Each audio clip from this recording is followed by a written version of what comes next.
The sun rises over Babylon's massive ziggurat. Incense smoke fills the temple corridors as you adjust your white linen robes. You're not just a priest, you're one of the most powerful people in the empire. You speak for the gods, advise the king, and hold secrets that could change the fate of nations. What was it really like to live this life? Today we're finding out.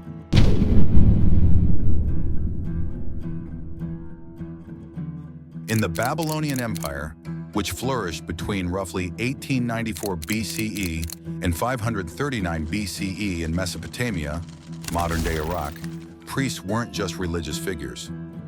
You were the intellectual elite, the keepers of cosmic order, and the gatekeepers between heaven and earth. While farmers toiled in the fields and merchants haggled in the marketplaces, you occupied sacred space, both literally and figuratively. The Babylonian priesthood was a complex hierarchy. At the top stood the Shangu, the high priests who oversaw entire temple complexes dedicated to gods like Marduk, Ishtar, or Shamash. Below them were specialized priests, the Baru, who read omens in animal livers, the Ashipu, who performed purification rituals, and the Kalu, who chanted lamentations. This wasn't a calling anyone could answer. Priesthood was usually hereditary, passed from father to son, making it an exclusive club of divine mediators. But here's what made you truly powerful. In Babylon, religion and politics were inseparable. The king derived his legitimacy from the gods, and you were the ones who communicated divine approval or disapproval. You controlled vast temple estates with farmland, workshops, and treasuries. You possessed literacy when most couldn't read their own names. You studied the stars, interpreted dreams, and prescribed medicine. In a world without the separation of church and state, you stood at the intersection of all power.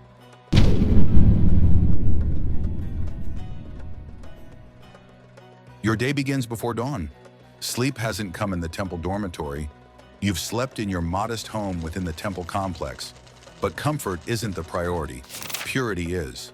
Before you can approach the divine, you must be ritually clean. And that means every single morning begins the same way. You walk through the dim corridors to the temple's ablution area. The limestone basin is fed by channels connected to the Euphrates River. The water is cold, shockingly so in winter, refreshing in Babylon's scorching summers. You strip and immerse yourself completely, whispering prayers as you scrub your skin. This isn't just about physical cleanliness. You're washing away the contamination of dreams, of sleep, of the profane world beyond the temple walls. The water purifies your body so your soul can serve. After drying yourself, you dress in your priestly garments. The linen is white, impossibly white, woven so finely it's almost translucent. These robes are washed and re-washed constantly. Any stain, any imperfection would render you unfit for service. You wrap the fabric around your body in the prescribed manner, each fold carrying meaning passed down through generations. Over this, you might drape a fringed shawl or sash indicating your rank and specialty. Your head is shaved smooth. No hair can be present when you enter the innermost sanctum. Some priests shave their entire bodies. You anoint yourself with cedar oil, its woody scent mingling with the myrrh burning in braziers throughout the complex. Finally, you slip on soft leather sandals reserved exclusively for temple use. As the first light of dawn breaks, you join other priests in the courtyard for morning prayers. Together, you chant in Sumerian, the ancient sacred language that even most Babylonians don't understand, reciting hymns to the rising sun, god Shamash. The ritual grounds you, connects you to centuries of tradition. You're not just preparing for a workday. You're preparing to stand in the presence of beings who control storms, harvests, and the fate of empires.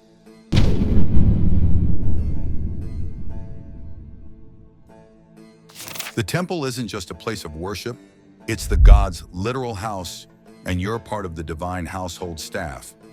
Your most important duty is tending to the cult statue, the physical manifestation of the deity. The statue of Marduk, for example, stands in the innermost chamber of the Asagila temple, shrouded in darkness except for flickering oil lamps. The image is crafted from precious wood, overlaid with gold, adorned with lapis lazuli and carnelian. But to you and your fellow Babylonians, this isn't merely a statue, it's Marduk himself residing here, needing care. You and your colleagues perform the immersive ritual,